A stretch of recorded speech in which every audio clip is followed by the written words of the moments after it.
अस्सलाम वालेकुम, क्या हाल है आप सबका? मैं हूँ अनम हंफ्स्टाइन, आपकी health and mindset coach Germany से।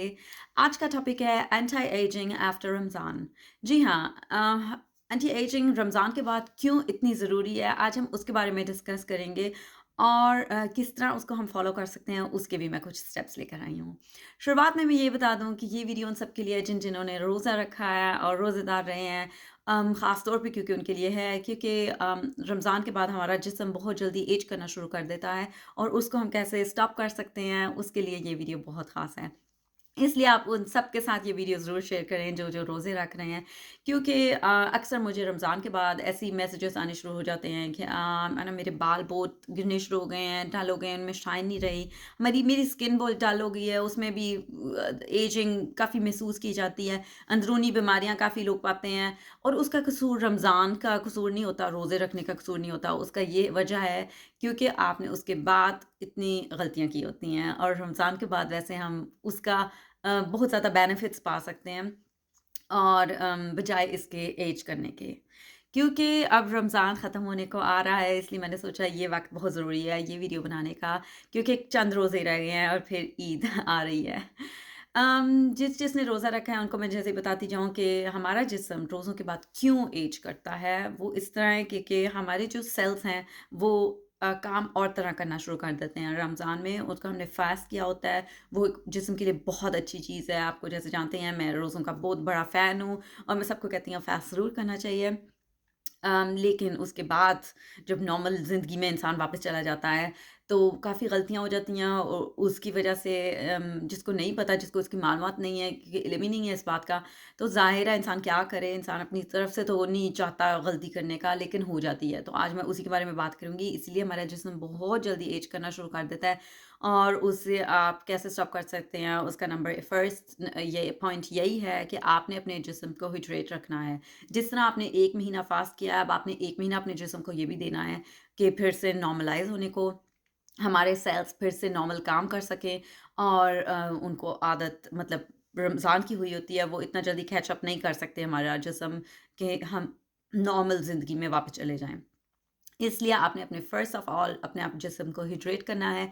इसमें मैं आपको रिकमेंड करती हूँ सिर्फ़ पानी ज़्यादा नहीं पीना, पानी तो हमें ऐसी आदत होनी चाहिए ज़्यादा पीने की, लेकिन हमने ज़िंदा पानी कहा जाता है, वो ज़्यादा अमाउंट पीना है। ज़िंदा पानी से मतलब ये है कि हमने फ्रूट्स और वेजिटेबल्स में से पानी लेना है।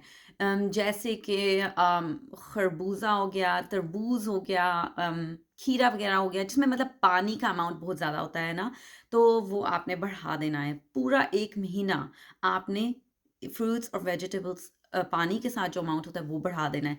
इसमें केला वगैरह नहीं आता, ओके? इसलिए आप ये ना समझें हर फ्रूट में जो पानी वाला फ्रूट है प्लीज़ उसको बढ़ाएँ, ठीक है?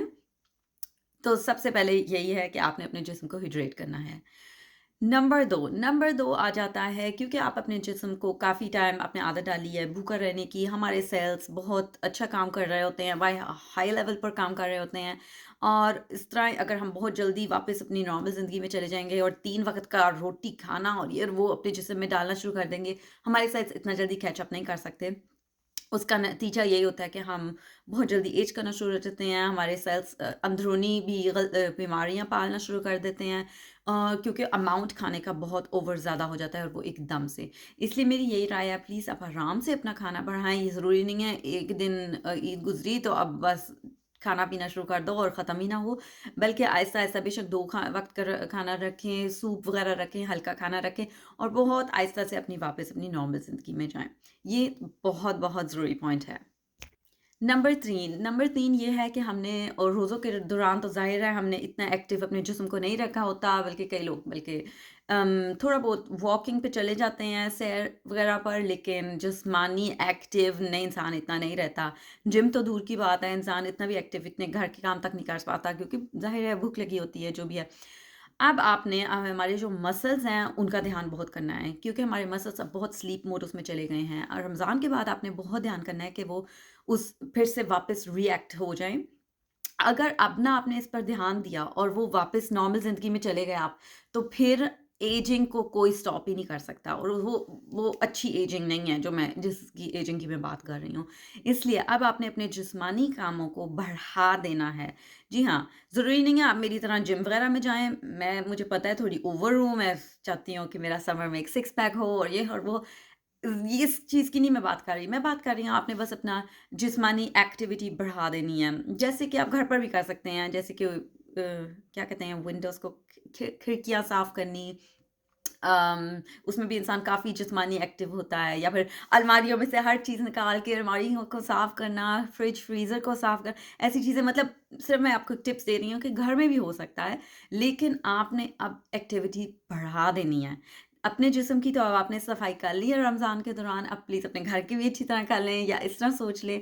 लेकिन ये बहुत, बहुत, बहुत ज़रूरी काम है। मसल्स जो स्लीप मोडस में चले गए हैं, उनको रिएक्ट करना, रीएक्टिवेट करना, ये सबसे ख़ास चीज़ है। मैं तो बल्कि कहूँगी सब चीज़ों में से सबसे सबसे ज़्यादा ख़ास है। जी हाँ, अब मैं आपको बताती जाऊँ कि पहले भी मैंने एक एंटी एजिंग के बारे में वीडियो बनाई हुई है, वो भी काफ़ी पसंद की गई थी, वो वायरल भी गई थी। उसको मैं आपको लिंक कर रही हूँ, ऐड कर रही हूँ। उसको भी आप ज़रूर देखें और उसको भी फ़ॉलो करें साथ-साथ, क्योंकि रमज़ान के फ़ायदे इससे हम बहुत ज़्यादा और बढ़ा सकते हैं अपने जिस्म के लिए, बजाए इसके कि हम कोई नुकसान पाएँ। जी हाँ। आप ये मेरी video like, share and comment ज़रूर करें। मुझे ज़रूर अपने टॉपिक्स भेजते जाएँ, जो-जो आप सुनना चाहते हैं, मैं उसके बारे में वीडियोज़ बनाती जाऊँगी। और अब मैं आपको एक बहुत खूबसूरत आखिरी रोज़े विश करती हूँ। होपफुली आपका रमज़ान बहुत खूबसूरत एंड हो जाए और ईद धूम-धाम से मनाई जाए। लेकिन उससे पहले मैं आपको ज़रूर फिर से मिलूँगी आपके साथ, ठीक है? अब आपको एक बहुत खूबसूरत दिन विश करती हूँ। हम बहुत जल्द फिर मिलेंगे। खुदा हाफ़िज़।